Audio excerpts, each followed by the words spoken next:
За сайн байцгаана уу та бүхэндээ энэ өдрийн мэндийг хүргье. Ээлжид подкастын юм дугаар эхэлж байна. Би өөрөө подкастаа ерөөсөө тоогоо хэд дугаар гэдгээч мэдгүй байсан. Хэд дэх зочин гэдгээч мэдгүй байсан. Одоо би Екатеринбург хотоос Болор хоттой холбогдоод байна. Сайн уу одгүй? За сайн уу? Сайн байцгаана уу? За одгүй Екатеринбург хотын Ураалын их сургуульд сурдаг тий?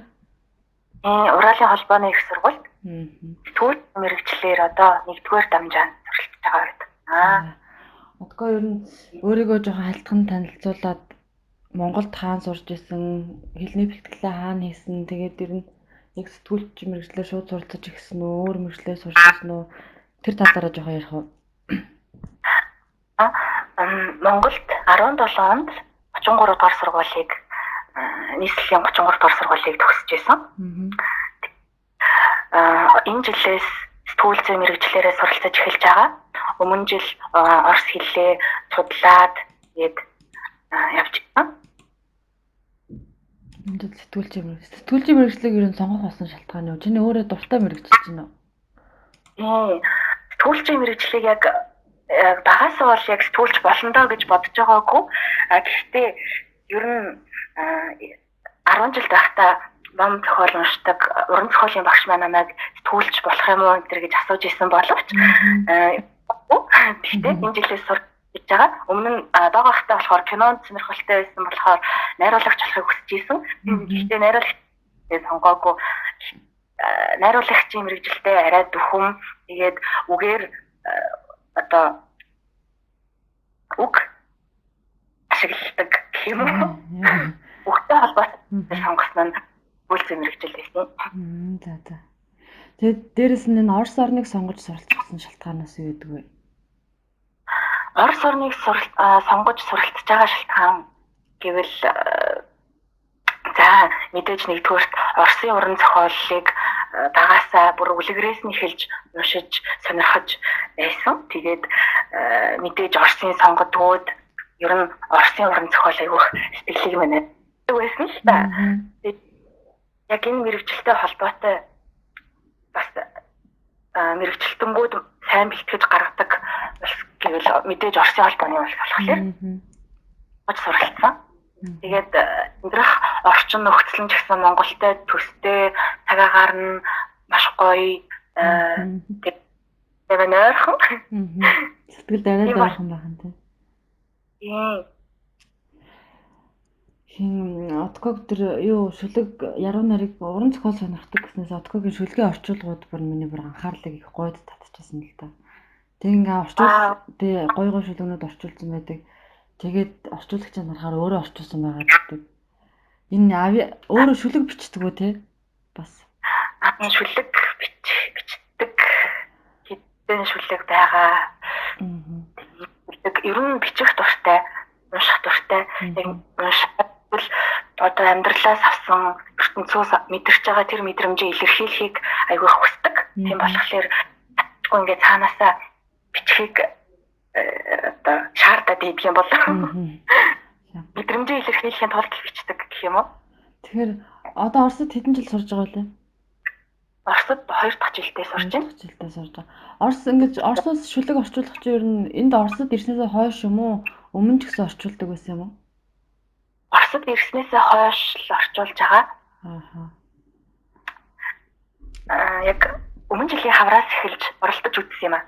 Тэгээд үзээд яг нэг хэлний сэтгэлгээнээс нөгөө хэлний өөр хэлний сэтгэлгээр үг хуургах бас боцноос ч тийм амархан ажил бас биш. Нэлийн хэцүү бодож гэдэг учраас амар тийм оюуны дасгал болдог. Тэгээ бүр ингээ өөрөө орчуулаад эхэлсэн чинь амар хорхойсоод тэгээд шүлэг орчуулж эхэлж байгаа.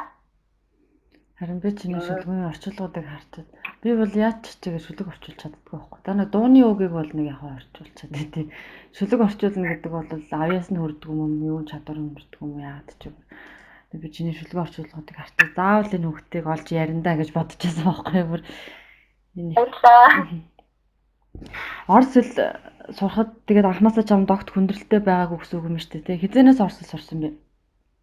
Орос хэлийг ер нь 10 жилдээ орос хэлийг 7-оос 9-р анги хүртлээр 3 жил анхан шатны дүрмийг нь хүүхдүүд үздэг. Тэгээд тэр үедээ орос хэлэнд англи хэлнээс арай бага сонирхолтой байсан л та. Тэгээд сүүл одоо илүү их сонирхолтой болж хэлж байгаа.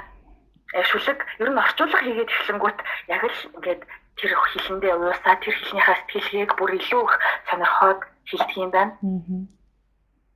Тийм ер нь яг одоо орос хэлийг сурж байгаа суралцж байгаа ингээд шалтгааныг маань одоо урам зориг өгдөг нь яг энэ орчуулга юм уу? Урам зориг өгдөг зүйл нь орчуулга юм байна. Хийж байгаа зүйлдээ дурлаж байх юм бол тэр нь илүү амар хэлбэр санагддаг гэд нэг тиймэрхүү утгатай юм яриаддаг шүү дээ тий. Ингээд сурах гэж байгаа зүйлдээ хийж байгаа зүйлдээ ингээд сэтгэлээ зориулаад чин сэтгэлээсээ ингээд тэрийг дурлаж хайрлах юм бол их гоё одоо сэтгэл дууйг тэгээ дээрэс нь хурдан сурахад амар бүтгэд амархан байдаг гэдэг. Чиний ярин спирит тэр санаанд орлоо л доо. Чиний яриг сонсоод байна чи. Дуртай зүйлээрээ дамжуулан сурах ч гэдэг юм уу те. Орос шүлэгнүүд бас айгүй гоё шунгууд сүүлийн төгсгөл энтер нь амар сонсголонтойгоор ингэж яг ритмтэй хэмнэлтэй байдаг. Тэрийг нь монгол руу орчууллаа. Илүү хэцүү байдаг юм билээ. Яг тэрийг нь яаж гоё монгол хэл дээрээ бас сонсголонтой байх уу гэдгийг нь судлангууд бүр илүү их дурлдаг юм байлээ. Би нэр энэ миний подкастт энэ монгол хэл одоо шүлэг уран зохиол сонирхдаг ч юм уу монгол хэлний мэдлэгийн талаар одоо монгол хэлний талаар мэдлэгтэй хүн оролцуул асуу гэж бодож байсан. Чамаас асуухад их тохиромжтой гэж санагдлаа. Одоо нэг хүмүүс тэгж яддаг шүү дээ. Эхлээ сайн мэдчихэж өөр гадаад хэл сурна гэдэг шүү дээ. Тэгээ бас ер нь өөрийнхөө эхлэлийг сайн мэднэ гэдэг ч юм бол хүний нэг тарих цолгооны задаргааны хэмжээ ч гэдэг юм уу. Одоо юу цаашаа одоо хөгжин дэвших боломж нөхцөл суурь нь болдгоо гэдэг шүү дээ. Чиний хувьд юу боддог вэ? Миний хувьд бас яг адилхан бодолтой байна. Ямар үг яг ямар мэдрэмжийг илэрхийлдэг, ямар үгийг яаж ашигладаг вэ гэдгийг яг их хэл дээрээ маш сайн мэддэг ойл байх юм бол яг өөр хэл сурахад ч гэсэндээ яг сэтгэлгээгээр нь дамжуулаад логикоор бодоод сурахад яг амархан байдаг юм шиг санагддаг. Тэгээд их хэлнийхээ одоо үгийн баялаг энтрийг нь бас сайн судалдаг хүмүүст өөр хэлний үгийг цээжлэхэд ер нь миний энэ подкастын зорилго болохоор юм баггүй. Одоо нэг энд орсод сурж байгаа хүмүүс одоо орс хэл сурж байгаа янз бүрийн аргууд байдаг. За тэгээд өөрийнх нь туршлага байдаг тий. За ингээд энэ эдгээр зүйлүүдийг бусдад түгээе. Одоо өөр шинээр одоо ингээд орсод сурах гал ирж байгаа хүмүүс болоо ер нь ингээд 2-3 жил болсон ч гэсэн нэг уучраа олохгүй яваад байгаа хүмүүс зориулаад ингээд хүмүүс одоо ингээл хялбар байдаг шүү, ингүүл дөхөн байдаг шүү гэдэг ойлголтыг өгье гэсэн зорилготой подкаст тахгүй миний подкаст байна. Тэгээд дээрэс нь дахиад миний сонирхоод байгаа зүйл юу гэхээр одоо ингээд залуучуудын маш их цаг зав багтай байдаг. Цаг зав бага тохиолдолд нэг хичээл ном бусад хувийн ажил гэх зүйлүүдээ зохицуулахдаа нэг агиух тийм төлөвлөгөө гаргадаг болчихсон юм шиг байна. Тэгээ цагийн төлөвлөгөө гэдэг. Тэгээ тэрэ цагийн төлөвлөгөө гаргадаг бол бас энэ талаараа ярилцаач. Отко ер нь өөрийнхөө 7 хоногоор сараар ажиллаа хэрхэн төлөвлөж яаж ажлаа амжуулах тэр арга барилыг ашигладаг вэ? Бата би нэг юм сургамжид өгүүлэлийг уншиж ирсэн. Шилэнд олон том чулуунууд бас хажуу талд нь арай дунд зэргийн бас жижиг чулуунууд тэгээд ил 3 төрлийн чулууг хэрхэн ингэж оновчтойгоор багтаах вэ гэдэг тийм тэр тухай сургамжид өгүүлэлийг уншиж ирсэн. Тэр нь жижиг илсээ шилэндээ дүүргээ дараа нь дунд зэргийн чулуунуудаа хийгээ дараа нь хамгийн том чулуунуудаа хийх юм бол багтахгүй. Ямар нэг багтахгүй. Тэр шилэнд оновчтой сайн багтаахын тулд эхлээд том чулуунуудаа хийгээд дараа нь дунд зэргийн чулуунуудаа хийгээд илсээ хийвэл илүү одоо тэр шилийн варины шилдэг шилийг бүх зээг нь ашиглаж оруулж багтааж байгаа. Тэгээд хүний үн цэнтэй амьдралд ингээд үнэт зүйлээ хэрхэн амьдралынхаа цаг завд оруулах уу, хэрхэн тэрэндээ цаг заваа зарцуулах уу гэдэг талаар зөвлөж хэлсэн юм сургамжид өгүүлэг. Тэр багтаа тэр өгүүлэлгээс өгүүлэг одоо болтол надад яг яваад идэг. Танаа. Тэгэхээр яг хийх ёстой хамгийн чухал том гэсэн зүйлүүдээ 7 хоногийнхоо эхний 2 өдөрт нь багтаагаад хийчихнэ. Тэгэх юм бол тэрнээсээ арай одоо чухал биш гэсэн ажлуудаа дараагийн 2 өдөрт нь багтаагаад тэгээд дараа нь 5 дахь хагас бүтээсэн ч юм уу амралтын өдрүүддээ өөрийгөө илүү ингэж дугаацуулсан эсвэл өөртөө кайф өгсөн тийм зүйлсээ 7 хийхийг хичээдэг. Надад одоо ингээ кайф өгдөг зүйлүүд гэх юм бол маш олон байгаа. Дуу сонсох ч гэдэг юм уу, ингээ сайхан шүү юм уу тиймэрхүү зүйлүүдээ бол яг өглөөдөө ч юм уу яг хийдэг юм аа. Өглөөд уншаад гэрээсээ гарахад амар гоё ирч хүчтэй ч юм уу эсвэл нэг сэтгэл нэг гоё гараад явдаг. Яг бүхэл ингээ тэр шүлэг бодогдоод очдаг тийм. Ерөнхийдөө хамгийн нэгдүгээр гэдэл нэг тийм зарчимтай. Зөв. Ерөнхийдөө гол чухал гэсэн зүйлүүдээ эхний хэдэн өдөртөө багтаагаад дараа нь бусад жижиг сажиг зүйлүүдээ ингээд тараагаад амжуулаад явах нь шүү дээ, тийм ээ. Хүн болгонд л өөр өөр ингэсэн аргатай юм байт юм л дээ.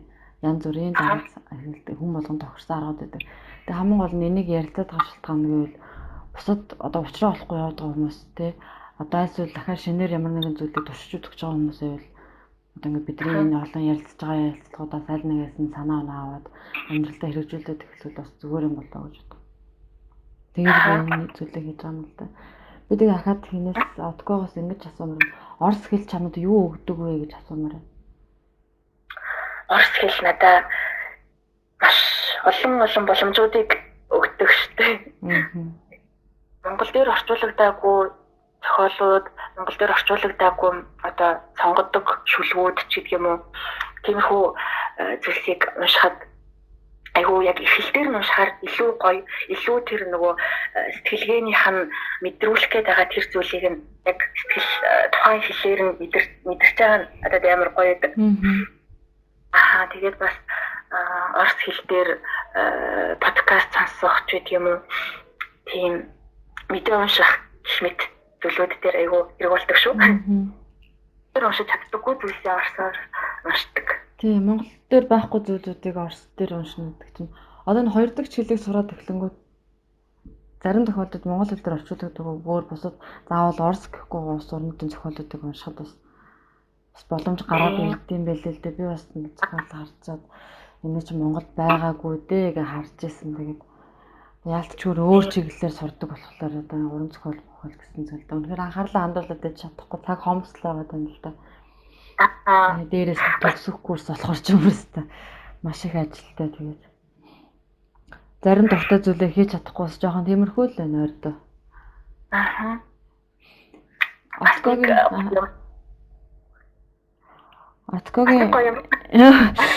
Откогийн би ахаад нэг мартахаас өмнө асууж байгаа нэг зүйл байгаа байхгүй. Орос хэл одоо миний бодлоор чиний шүлэг орчуулж байгаа тэр орчуулгын байдлыг харахад орос хэлийг маш сайн сурчсан байгаа байхгүй. Одоогийн байдлаар тэгэхэд тэр энэ богино хугацаанд орос хэлний ийм мэдлэгийн түвшинд хүрэхэд ямар арга хэрэгслүүдийг ашиглаж яваа. Үгээ яаж цээжилдэг вэ? Одоо ерөөдөө уншдаг байв уу, сонсдог байв уу, үг цээжилдэг байв уу, дүрм судалдаг байв уу? Тиймэрхүү аргуудаас хуваалцах.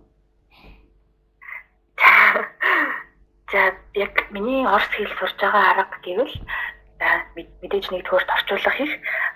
Гэтэ энийг бол би мэдээж үйлдвэрийн бүтэц дүрм гэх мэт зүйлүүд үзснийхаа дараа хийж хэлсэн учраас илүү ойр байгаа. Тэгээд бас яг орчуулга хийж явах явцдаа шин үг сураад явдаг. Дээрэс нь өөр орос хэл дээр ном зохиол, өгүүлэг, мэдээ уншиж явж байхдаа шин үг мэдхгүй үг таарлт хамбал тэр дорн бичиж аваад тэмдэглээ явцдаг. Тэгээд шин үг дээрээ ингээд зөндөө олон мэдхгүй үгнүүдээ бичснийхаа дараагаар нь өөрөө төхөж харж байгаа тэндээ өгүүлбэр ингээд толгой дотроо ботчдөг юм. Бичих. Тэгэхээр жоохон залах уу? Тэгээд хичээлийн хат бичнэ л дээ. Тэгээд бодоод тэгээд нэг өөртөө нэг төсөөлөл үүсгээд ингэж ийм нөхцөлд ярих юм биш үү гэж дотроо айгүйх ярьдаг. Өөртөө нэг төсөөлөн бодох арга ах юм шүү дээ тий. Харин манай оролцсон хүмүүс болон хүн болгоныг өөр арга хэлдэг байхгүй. Бүгд дандаа нэг өөр арга хэлдэг. Чи бас л шал өмнө хинж ярьж байгаагүй төсөөлөн бодох гэдэг арга юм.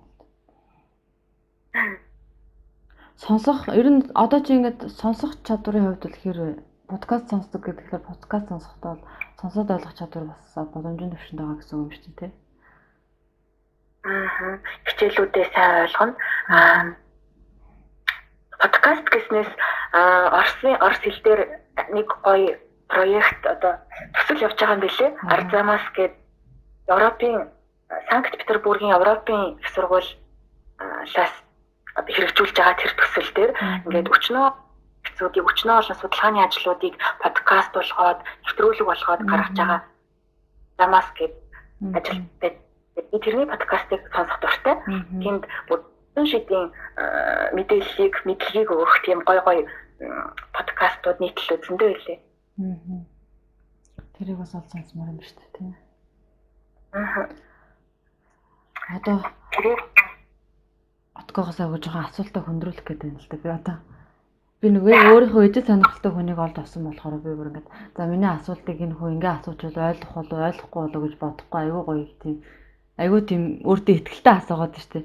Мэдээж ингээ зарим хүмүүсээс орос хэл чамд юу өгдөг вэ гэж асуучвал нэрээ бас ингээ тийм биднээс өөр төрлийн хүмүүс бол бас нэг сайн ойлгохгүй тул байдаг байхгүй.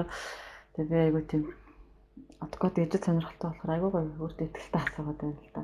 Тэгээ отгоогийн амьдралдаа баримтлагдаг зарчим юу вэ? За амьдралдаа баримтлагдаг зарчим гэвэл хамгийн нэгдүгээр хамгийн ойр явдаг ингээд үргэлж бодогдож явдаг зарчим маань бүхий л зүйл чин сэтгэлээсээ хандах. Бүхий л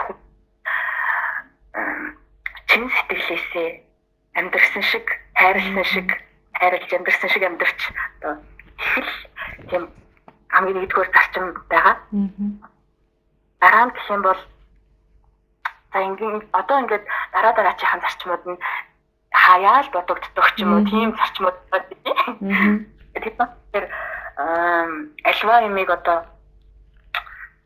зэгцтэй байлгахад цаг заваа зориулах ёстой шүү гэж дандаа өөртөө хэлдэг. Би бол ингээд зэгцтэй байлгаж чаддаггүй хүн болохоор яг тэрийг зарчмаа болгох гэдэг. Зэгцтэй байчих юмсаа ингээд тэмүүлээд байгаа юм байна шүү дээ, тийм.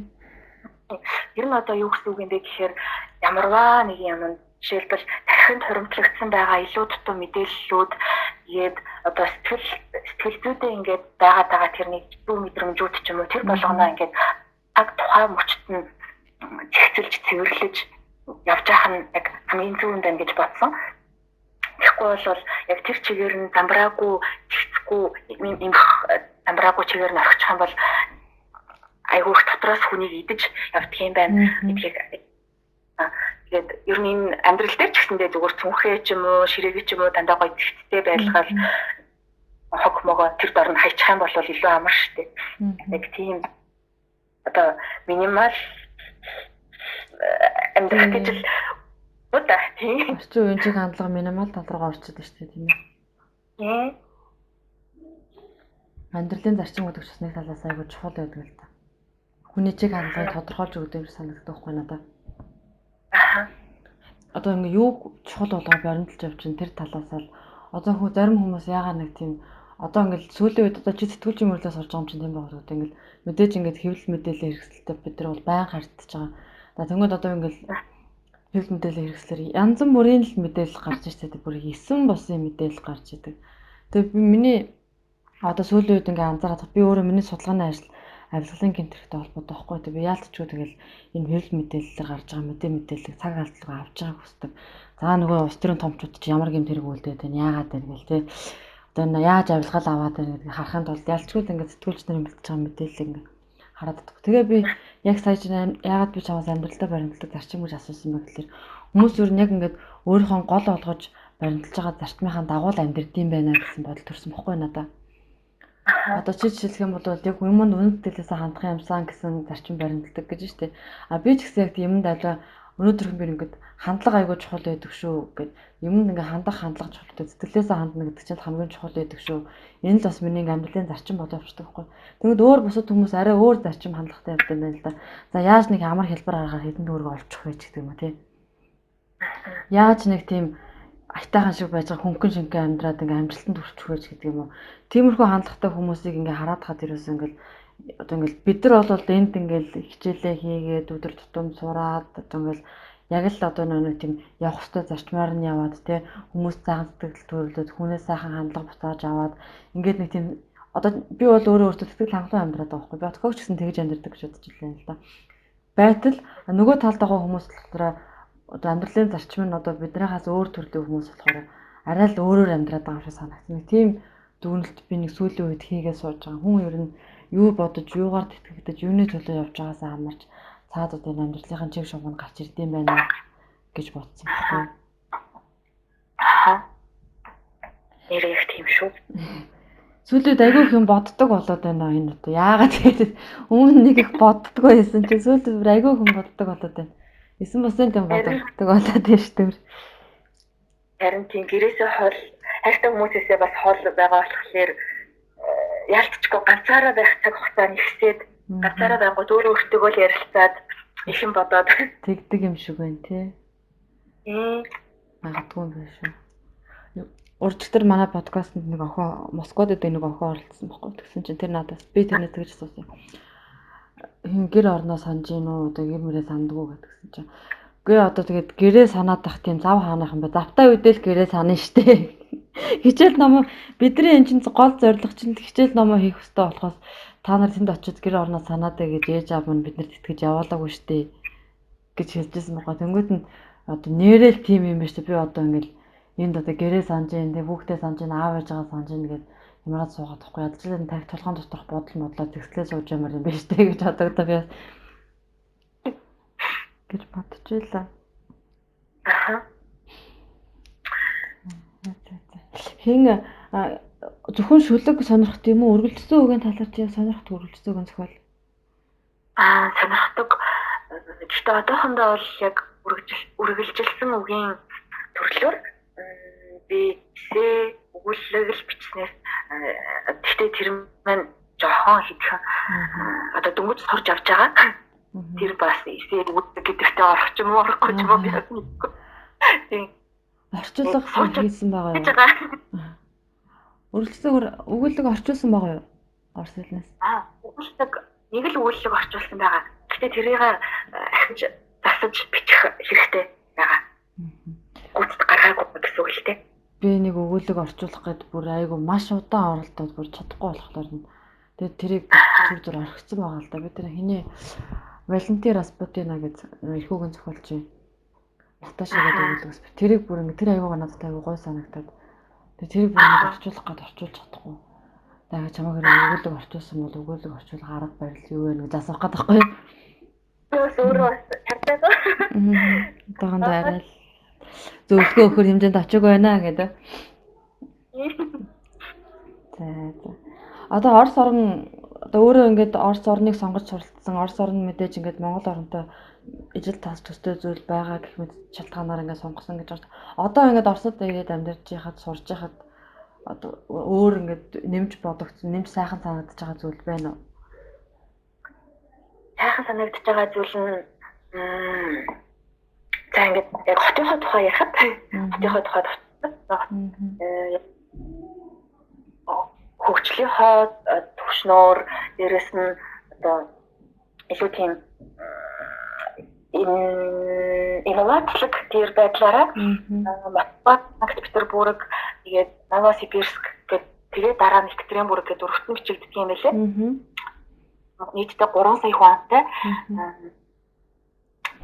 Тэгээд гадаадаас ингэж оюутнууд их сургуульд одоо уралын холбооны их сургууль сурах гэж маш олноороо ирдэг. Тэгээд ер нь хотыг бол ихэнх хүн амыг нь залуучууд эзэлдэг болохоор аюу тийм шинэлэг гоё хөгжилтэй манайхад тэгээд хуучнаар шавар гэж аюу их ярьдаг байсан байлаа гэж Свердловскийг шавар манай хотод аюу их бороо ордог. Бараг 4 сар үргэлж 4-5 сар үргэлжилдэг байх шүү. Тийм болохоор зэрэг чиглэг нэг тийм жиндүү байдаг. Цаг агарын хувьд ихэнхдээ үл эрхэг байдаг нь бас надад таалагдаад байдیں۔ Үл эрхэг өдрүүдэд бустай хүн гэхдээ заримдаа ингэж нар гар гараад хурцнаар тусангууд бас айгүй гоё санагддаг шүү. Орос ороо ерөнхийдөө л их бүрхэг байдаг штэ тий. Би нэг 5 жилийн өмнө халимагт очиж байна. 3 сар болсон. 2 сарын дундуур очичоод би бараг сарын дараа бараг нар харж л удаа ялаад байна. Пүү ингээл байнгын бүрхэг. Тэгээ би бас энэ Орос орноос айгүй тийм салшгүй холбоотой байна л дээ. Би өөрөө Оросд төрсөн. Ростов на Доны хотод төрсөн. Баггүй Дөлгөөн Дон мөрний ирэг дээр төрсөн. Гэхдээ би 3 сартаа Монгол руу буцаа явсан гэсэн. Тэгээд сүүлд манай нөхөр халимагт докторт суралцаад 2014 онд би нөхөртөө хамт хүүхдтэйгээ тэнд 3 сар халимагт 3 сар амьдэрсэн. Ер нь бол Оросоор тэгээд халимагт байж байгаа хугацаанд би бас яаж одоо төрсөн нутгийн хажууд очсон мэж гэж бодсон. 6 цаг явд юм байна л да. Одоо халимаг Ростов на Доны хоёрын оронд. Тэгээд цаашаа Ростов на Донд Дон мөрнөө үдчихэд тэгээ буцчихсан байхгүй.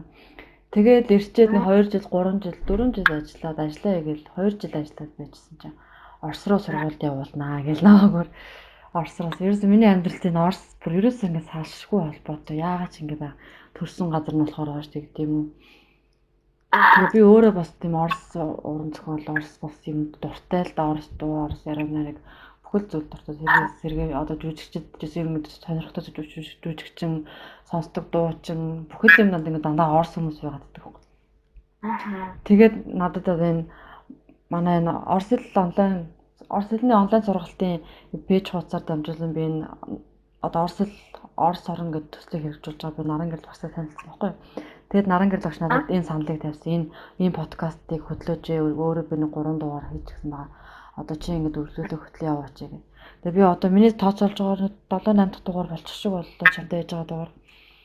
Тэгээ ингээд хот болгонд байгаа хүн болгоныг ингээд ярилцж үзье. Заавал нэг тийм төсөөд амжилтанд хүрсэн ч юм уу эсвэл ингээд 5 дугаар курст орсон нэг тийм алтартай нэртэй хүмүүс гэхээсээ илүү зүгээр энгийн л нэг тийм сурах гэж хичээж байгаа хүмүүстэй ярилцъя. Тэгээд тэдний бас туршлагаас хуваалт одоо олж мэдээ гэсэн. Буцаагаад тэрийг хүмүүстэй түгэй гэсэн зорилготой би хүмүүсээ урьжин оролцуулдаг байхгүй. Тэгээд ярих болгонд хүн болгонтэй уг нь бол миний ингээд юм байдаг боддог айгуу сайн. Анх би энэ подкастыг эхлүүлэхдээ цаг төлөвлөлт Оросыг сурах арга барил хоёрын талаар л ярина гэсэн тийм зорилготойсэн байхгүй юу. Тэгэл хүн болгонтой ярьж хахад ерөөсөө ингэ сэдвээсээ хайлаад өөр төрлийн өөр чиглэлийн юм яриад хүн болгонтой ярьж хахад өөр арга барил те өөр төлөвлөлтийн арга барил бүх юм ингэ өөрөөр ярьдаг байхгүй. Тэгээ би бодоод тийм нэр хүн болгон л өөр юм байт юм байна. Тийм учраас одоо энийг улам ингэ өргөжүүлээд явах юм бол буцаагаад хүмүүст очих өөрөө гүдэмж гэсэн илүү байх юм байна да гэж бодоод байгаа л та. Чиний бас өнөөдөр ярьсан зүйлүүдээр айгүйх авч сонсохоор өргөжүүлэхэр зүйл зөндөө байлаа шүү дээ. Би бас тэнийг ингээд анх подкастад орох уу гэд ярьж хахад яг сандрах баярлах хоёр зүйлтэй. Подкаст дуусна маш их баярлж байгаа. Бас ингээд өөрийнхөө тухай танилцуулах, өөрийнхөө амьдралын одоо хэсэгхэн тэр хугацаанаас одоо хэсэгхэн сурч мэдсэн зүйлээсээ бусдтай хуваалцах боломжийг олгож байгаад бас баягаа. Баярлалаа. Баярлалаа. Тэгээд бид тэр ерөөдөө 30 минут ярилцах хэрэгтэй. 30 минутын цагч одоо ингээ боллоо. Дараагийн ажлууд маань өрнөх гэж байна. Тэгээ отког би сэтгүүлч анги болохоор нь би юу явах гэдэг юм л да. Одоо Төтө төргийн подкаст маш удаан үргэлжлэн ахаад дараа жил ч юм уу тэрний дараа жил мэргэжлийн хичээл үзээд ирэхлээр ахаад нэг сонирхолтой подкаст хийгээд ахаад урнаа би чамайг. Тэгэхээр бүр илүү гоё зүйл ярих ах. Би бүр яг тийм сэтгүүлчийн мэргэжлээ сурж байгаа хүмүүстэй ярилцах юм гэж айгүйх боддог байхгүй. Тэгэхээр нэлээ 3 дугаар курс ч юм уу тийм болцсон байхад ярилцвал илүү гоё хаа. Тийм ба. Би бас зөндөө олон юм уншаад зөндөө олон зүйл тэгээд бас өөрийн гэсэн жижигхэн туршлагатай болчоод ахаад жоохон туршлагаа нэмэгдүүлчихээд. Одоо одгоо хүмүүс тандаж хэлхийг хүсдэг. Ер нь ингээд хүмүүс ийм байгаасаа одоо хүмүүс мань ер нь амьдралтай ч гэдэм үү, сурахтаа ч гэдэм үү, аливаа зүйл одоо ингэж хандаарай, ийм байвал сайхан байдаг шүү гэж хэлхийг хүсдэг зүйлээвэл түүнийг хэлээд хойлоо подкастад дуусгах уу? Би бас ингээд яг миний хүмүүст хэлхийг хүсдэг зүйл маань амар романтик юм шиг ч юм уу амар утгатай байдаг юм л та. Гэхдээ хайр гэдэг зүйл хүн ганц эрэгтэй эмэгтэй хүмүүсийн хайр биш. Их орноо хайрлах хайр, ээж аавыгаа хайр, өөрийгөө хайрлах хайр, зүгээр амьдралаа хайрлах хайр, одоо байгаа байдалтай орчин нөхцөлөө хайрлах тэр тийм хайрыг мэдэрч бас бусдтай бие биендээ түгээж хайрыг яг амьдралынхаа үнэт зүйл болгож мэдэрч амьдраасай гэж аягүй хүсдэг. Хайр гэдэг их чухал юм шүү дээ л гэхэд шүү дээ. Хайр бүх зүйл шүү гэж хэлсэн. Хайрч нэр их чухал шүү. Аливаа ер нь бол хүн одоо сүүлийн үед бол гар утсаа илүү хайлаад тах шиг байгаа юм тийм.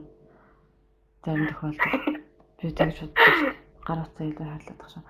Хүнийг хамгийн хүмүүсийг хооронд нь одоо харилцааны төвшнөөс ахуулаад бусад бүх төвшөнд очил ингээд хамгийн тийм гэгээлэг байлгаж чаддаг бол хайр л гэдэг л та.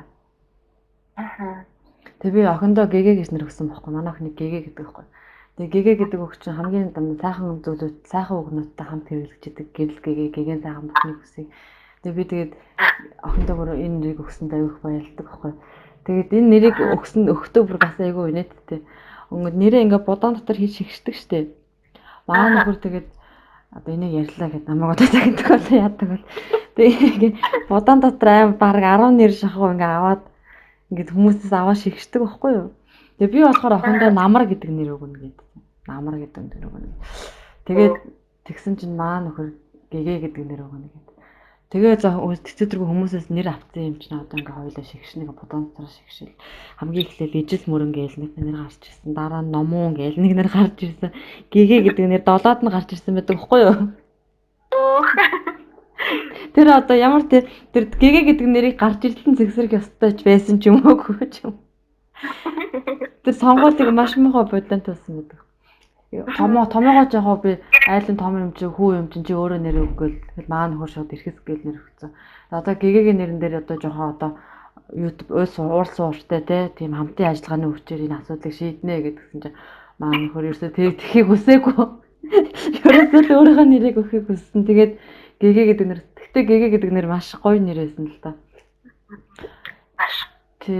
Тэгээ би откото гэрэл гэгээтэй бүхнийг хүсье. Гэгээн сайхан бүхнийг хүсье. Ад жаргалыг хүсье. Чамтай ярилцах маш сайхан байлаа. Өөрөө өөртөө ижил сэтгэлгээтэй, ижил бодолтой хүнтэй ярилцах айгүй гоё юм.